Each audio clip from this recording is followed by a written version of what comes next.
सुनो, आज हम उस स्टेज की बात करेंगे जहां ज्यादातर लोग टूट जाते हैं। तुमने खुद को रोका, तुमने मैसेज करना बंद किया, तुमने कॉल करना बंद किया, तुमने अपनी खामोशी को अपनी ताकत बनाया। लेकिन कुछ दिन, कुछ हफ्ते, शायद कुछ महीने बाद भी कोई फर्क नहीं पड़ा।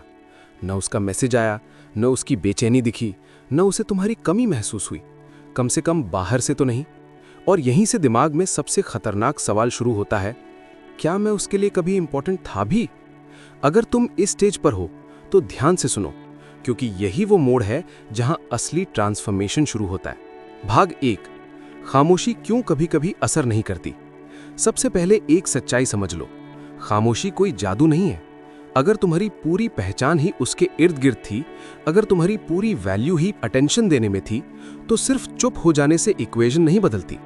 क्यों? क्योंकि कई बार सामने वाला इमोशनली डिटैच हो चुका होता है, कई बार वो ऑलरेडी मूव ऑन कर चुका होता है, कई बार उसे लगता है कि तुम फिर लौट आओगे, और सबसे खतरनाक बात, कई बार उसे फर्क ही नहीं पड़ता। हाँ, ये सुनना दर्द देता है, लेकिन ये क्लैरिटी देता है। भाग 2, जब खामोशी असर न करे तो माइंडसेट बदलो। अगर तुम्हारी खामोशी उसे हिला नहीं पाई, तो इसका मतलब ये नहीं कि तुम कम हो, इसका मतलब ये है कि तुम्हारा फोकस अभी भी उसी पर है। तुम खामोश होकर भी उसके रिएक्शन का इंतजार कर रहे हो, तुम चुप होकर भी उसका स्टेटस देख रहे हो, तुम स्ट्रांग बनने की कोशिश कर रहे हो, लेकिन अंदर से वैलिडेशन चाह रहे हो। ये खामोशी नहीं, ये साइलेंट बेगिंग है, और साइलेंट बेगिंग कभी पावरफुल नहीं होती।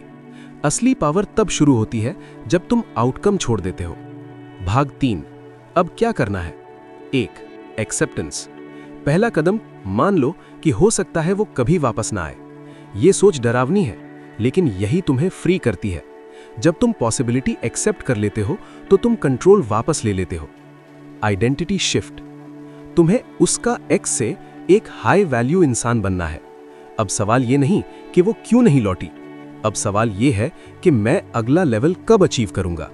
तुम्हारी एनर्जी रिएक्शन से क्रिएशन में शिफ्ट होनी चाहिए। Obsession transfer.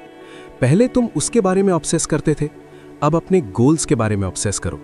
Gym, money, skill, network, personality. तुम्हारी इंटेंसिटी वही रहे, बस टारगेट बदल जाए। भाग 4, सबसे बड़ा ट्रुथ।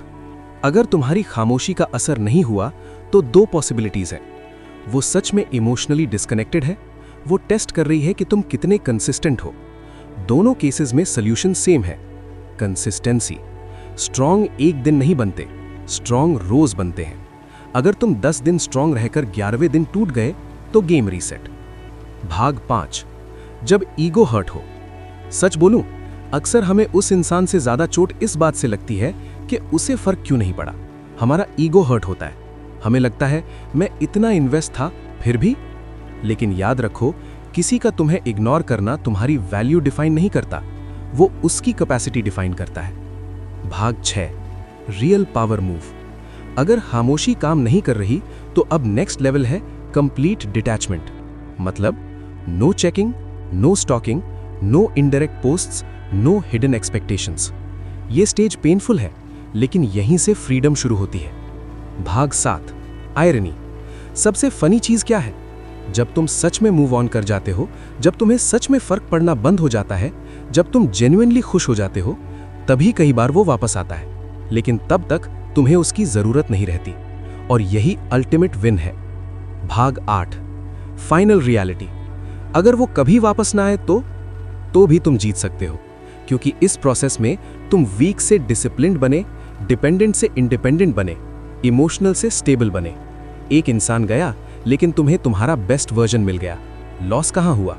और अब आखिरी बात ध्यान से सुनो, जब खामोशी असर ना करे तो उसे और गहरी कर दो, लेकिन बाहर नहीं, अंदर। बाहर की चुप्पी सिर्फ एक रणनीति होती है, अंदर की चुप्पी एक निर्णय होता है। जिस दिन तुमने सच में ये मान लिया कि तुम्हें किसी के रिएक्शन की जरूरत नहीं है, उसी दिन तुम्हारी बेचैनी खत्म हो जाती है। अब तुम इंतजार नहीं करते, तुम इन्वेस्ट करते हो, अपने शरीर में, अपने दिमाग में, अपने काम में। अब तुम सोचते नहीं कि वो क्यों नहीं लौटा, तुम सोचते हो मैं अगला लेवल कब छूने वाला हूं। और यही शिफ्ट तुम्हें अलग बना देता है, क्योंकि जब इंसान आउटकम छोड़ देता है, तब उसका फोकस पावर बन जाता है। हो सकता है वो कभी वापस ना आए, हो सकता है एक दिन अचानक मैसेज करे, लेकिन तब तक तुम बदल चुके होगे। अब तुम्हारी खुशी किसी नोटिफिकेशन से नहीं जुड़ेगी, तुम्हारा कॉन्फिडेंस किसी रिप्लाई पर डिपेंड नहीं करेगा, और तुम्हारी वैल्यू किसी के अटेंशन से मेजर नहीं होगी। यही असली जीत है, जब तुम्हें फर्क पड़ना बंद हो जाए और दुनिया को तुमसे फर्क पड़ने लगे। और अब सबसे जरूरी बात सुनो, जब खामोशी असर ना करे तो समझ जाओ कि अब खेल बाहर का नहीं, अंदर का है। क्योंकि सच यह है कि तुम अभी भी कहीं ना कहीं उम्मीद पकड़े बैठे हो, और उम्मीद ही तुम्हें बांधे रखती है। जिस दिन तुमने ये स्वीकार कर लिया कि शायद वो कभी वापस ना आए और फिर भी मैं ठीक रहूंगा, उसी दिन तुम्हारी ऊर्जा बदल जाती है। अब तुम साबित करने के लिए नहीं जीते, तुम बेहतर बनने के लिए जीते हो। अब तुम्हारे कदम रिएक्शन में नहीं, डायरेक्शन में चलते हैं। तुम उसका स्टेटस देखने के बजाय अपना स्टैंडर्ड बनाते हो। तुम उसकी याद में जागने के बजाय अपने सपनों के लिए जल्दी उठते हो। तुम उसकी वैलिडेशन ढूंढने के बजाय अपनी वैल्यू क्रिएट करते हो। और यही वो पॉइंट है जहां इक्वेशन पलटती है। क्योंकि जब तुम सच में आगे बढ़ जाते हो तो या तो वो पीछे मुड़कर देखता है, या तुम आगे देखकर मुस्कुरा देते हो। दोनों ही हालत में जीत तुम्हारी होती है, क्योंकि इस बार तुम किसी को पाने के लिए नहीं, खुद को खोने से बचाने के लिए जी रहे होते हो।